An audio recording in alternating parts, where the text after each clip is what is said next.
There's a forbidden knowledge that has been systematically hidden from awakened souls for centuries, a truth so dangerous to the Matrix that those who master it become spiritually untouchable, while those who remain ignorant become easy prey in the cosmic war between light and darkness.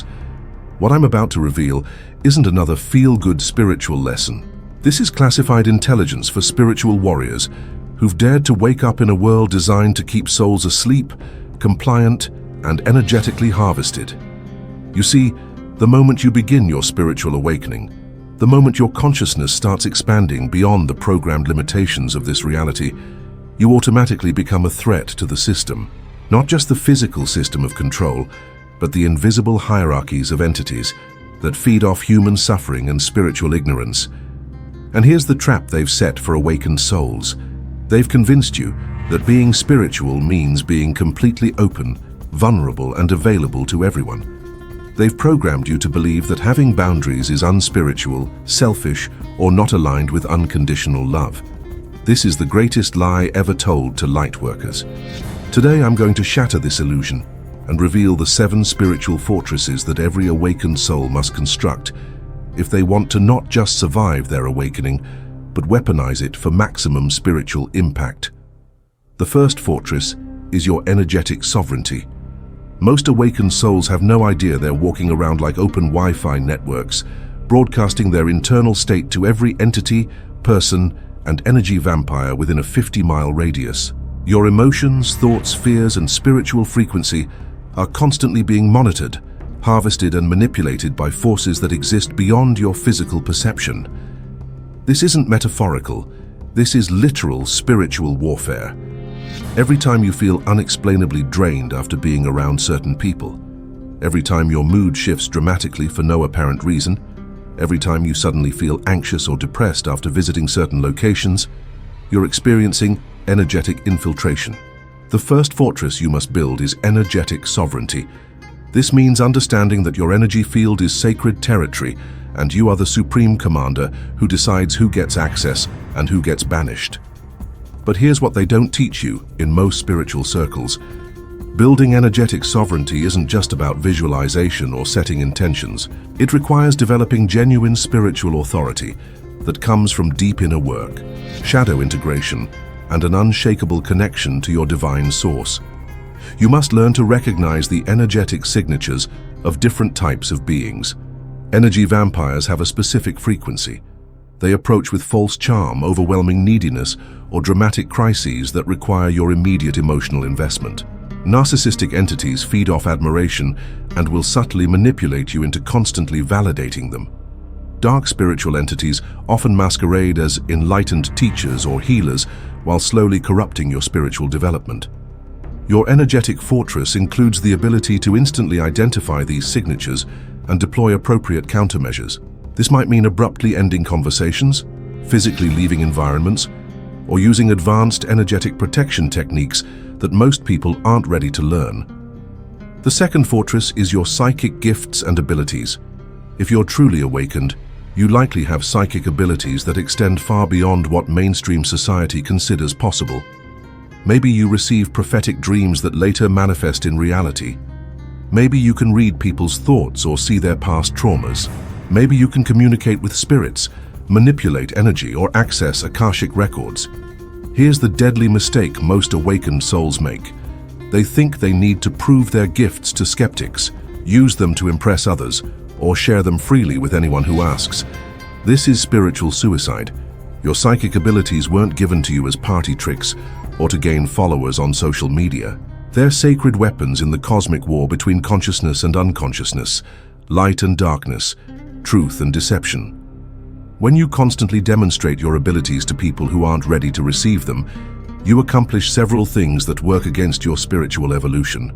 First, you dilute the power of your gifts by using them for ego gratification instead of divine service. Psychic abilities are like muscles. Use them incorrectly, and they weaken. Use them for lower purposes, and they become corrupted. Second, you invite interference from negative entities that specialize in blocking, corrupting, or redirecting psychic development. These entities are drawn to psychic activity like moths to flame, and they're experts at infiltrating the spiritual development of awakened souls who lack proper protection. Third, you attract the attention of people who want to exploit your abilities for their own gain. This includes both obvious energy vampires and more sophisticated spiritual predators who will attempt to bind your gifts to their agenda through manipulation, false spiritual contracts, or energetic parasitism. The second fortress requires that you treat your psychic gifts as classified information. Share them only when divinely guided. Use them only for purposes aligned with your highest good and the good of others. And never, ever use them to seek validation from people who will never understand your path anyway. The third fortress is your healing journey and sacred wounds. There's a toxic trend in spiritual communities that pressures awakened souls to constantly share their trauma stories, healing journey, and deepest wounds as inspiration for others. Social media spirituality has turned personal healing into content creation and sacred wounds into entertainment. But your healing journey isn't a public performance. Your trauma isn't inspiration porn. Your deepest wounds aren't content for spiritual voyeurs who consume other people's pain without doing their own inner work. Some wounds are meant to be healed in the sacred privacy between you and the divine. Some parts of your story are meant to remain untold until you've fully integrated the lessons and transformed the pain into wisdom. When you rush to share your healing story before it's fully processed, several dangerous things happen. You re-traumatize yourself by constantly reliving and retelling painful experiences. Each time you share unhealed trauma, you reinforce the neural pathways associated with that pain and keep yourself energetically attached to the wound. You attract people who are addicted to trauma and want to keep you stuck in victim consciousness. These spiritual vampires feed off pain and will subtly sabotage your healing to maintain their supply of emotional drama. You give away the sacred energy that should be used for your own healing. Every time you share your story before it's ready, you leak precious life force that should be redirected into your own transformation. The third fortress means learning to heal in sacred silence. It means understanding that not every wound needs to become a testimony. It means recognizing that some of your deepest healing work must happen in the invisible realm before it can become wisdom for others. The fourth fortress is your spiritual practices and inner communion. In today's Instagram spirituality culture, everyone wants to document their meditation sessions, showcase their altar setups, and broadcast their spiritual practices to prove how enlightened they are. But true spiritual power comes from the sacred work you do when no one is watching. Your prayers, meditations, rituals, and direct communion with Divine Source are meant to be intimate conversations between you and the infinite. When you constantly photograph, video, and share your spiritual practices, you transform sacred communion into spiritual materialism. You turn private devotion into public performance. You convert inner work into outer validation seeking. The most powerful spiritual warriors I know maintain complete privacy around their practices.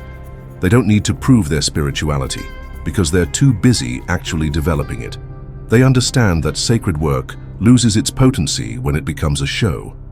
The fourth fortress requires that you create inviolable sacred space and time for private spiritual development. This means having practices that you never share, never document, and never use for social media content. This means developing genuine intimacy with the divine that exists independent of any external validation or recognition. The fifth fortress is your prophetic downloads and divine revelations. If you're truly awakened, you likely receive intuitive downloads, prophetic visions, dreams that reveal future events, or direct communications from higher dimensional beings.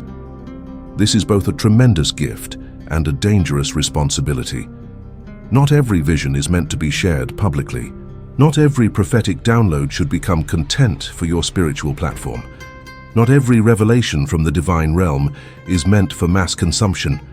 Some insights are given to you for personal preparation. Some visions are meant to guide your own choices and actions. Some prophecies are tests to see if you can be trusted with greater spiritual responsibilities. The moment you start treating every spiritual download as content for your followers, you cross the line from genuine prophet to spiritual performer. You begin serving your audience instead of serving the divine source that's actually giving you the information. True prophetic gifts come with the wisdom to discern timing, audience, and purpose. They come with the understanding that some things are meant to be spoken and some things are meant to be kept in sacred trust. The fifth fortress requires that you develop discernment about when to speak and when to remain silent. It requires that you prioritize your relationship with divine source over your relationship with your audience. It requires that you understand your prophetic gifts as sacred responsibility rather than social media content. The sixth fortress is your material blessings and abundance manifestations. When you start experiencing genuine spiritual abundance, when your manifestation abilities begin working consistently, when the universe starts showering you with material blessings, the temptation is to share your excitement with everyone. But broadcasting your blessings is like painting a target on your back for every energy vampire, manipulator, and spiritual predator in your vicinity. Suddenly, everyone becomes your best friend. Everyone has investment opportunities that require your money. Everyone has emergencies that only your financial assistance can solve. Everyone has business propositions that will make you both rich. Worse than attracting human parasites, advertising your abundance attracts the attention of entities that specialize in blocking prosperity consciousness. These forces work through jealousy, envy, and financial witchcraft to redirect your abundance toward themselves or simply destroy it to maintain scarcity programming in the collective consciousness. The sixth fortress requires that you learn the art of stealth wealth and private abundance. This means being grateful for your blessings without advertising them. This means using your prosperity wisely without making yourself a target for financial predators. True abundance consciousness includes the wisdom to understand that not everyone deserves to know the details of your material blessings. It includes the understanding that some of your prosperity should remain invisible to protect both yourself and the abundance stream itself. The seventh and most critical fortress is your soul mission and divine assignment. If you're truly awakened, you didn't incarnate on this planet just to pay bills, consume entertainment, and die. You came here with a specific mission that only your unique combination of gifts, experiences, and spiritual development can accomplish. But here's the trap that catches most awakened souls: thinking you need to announce your mission to get support, build a platform, or gain followers to be effective. Your real soul mission doesn't require external validation to be authentic. It doesn't need a website, social media following, or public recognition to fulfill its divine purpose. What it requires is quiet obedience, consistent action, and faithful service, even when no one is watching or applauding. The enemy's most effective weapon against awakened souls is distraction, getting you so focused on building a spiritual brand, gaining followers, or impressing other people that you completely neglect the actual work your soul came here to accomplish. Some of the most powerful souls I've encountered work in complete anonymity. They're healers who will never have websites. They're teachers who will never write books. They're warriors who will never have social media platforms. But they're changing the world through their faithful service to their divine assignment. The seventh fortress requires that you distinguish between your real soul mission and your ego's desire for recognition. It requires that you serve your divine purpose, whether or not anyone ever knows your name. It requires that you prioritize effectiveness over visibility, impact over image, substance over social proof. Now, before you think this sounds selfish, antisocial, or contrary to spiritual principles of sharing and service, let me be crystal clear about something crucial. There's a massive difference between healthy spiritual boundaries and fear-based isolation. These fortresses aren't walls that separate you from authentic connection and genuine service. They're filters that ensure your energy, gifts, and mission are directed toward their highest purpose, rather than being scattered, depleted, or corrupted by lower vibrational influences. Proper spiritual boundaries actually make you more effective in your service, because you're operating from a place of strength, clarity, and divine alignment, rather than depletion, confusion, and people-pleasing.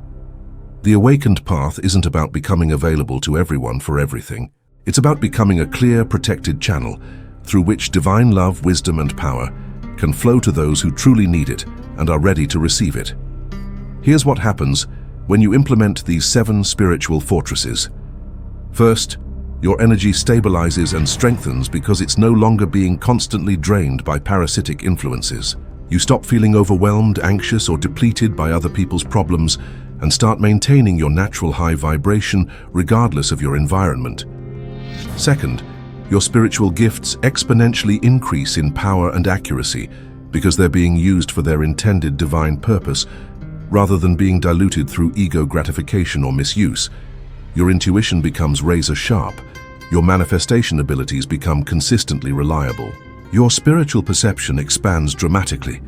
Third, your healing accelerates beyond anything you thought possible because you're no longer constantly reopening wounds for public consumption or allowing others to interfere with your sacred healing process. You begin experiencing genuine transformation rather than just talking about it. Fourth, your spiritual practices become exponentially more powerful because they transform from performance art into genuine communion with divine source. Your meditation deepens. Your prayers become more effective. Your rituals produce tangible results in physical reality.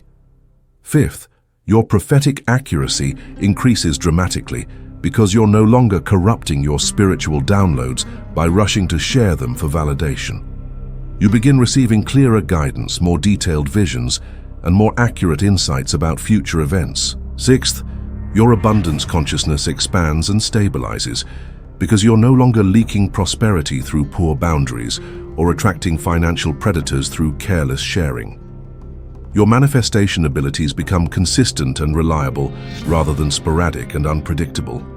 Seventh, your soul mission becomes crystal clear because you're no longer distracted by the need for external approval or recognition.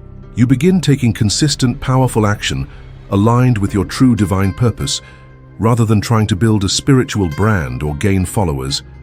But here's the most important part, and this is where most awakened souls fail the test. These boundaries will be challenged. People who are accustomed to unlimited access to your energy will not be happy when you start enforcing sacred boundaries. They'll accuse you of being selfish, unspiritual, or not walking in love.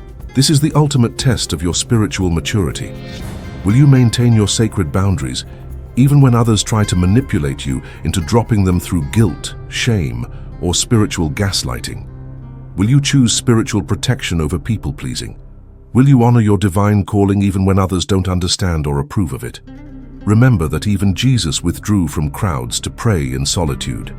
He didn't heal everyone who wanted healing. He didn't share all his wisdom with everyone who asked. He maintained clear boundaries about who had access to his time, energy, and deepest teachings. Even the Son of God understood the necessity of spiritual boundaries, and you have the same divine right and responsibility. Your spiritual awakening isn't about becoming a doormat for every person, entity, or energy that wants access to your light.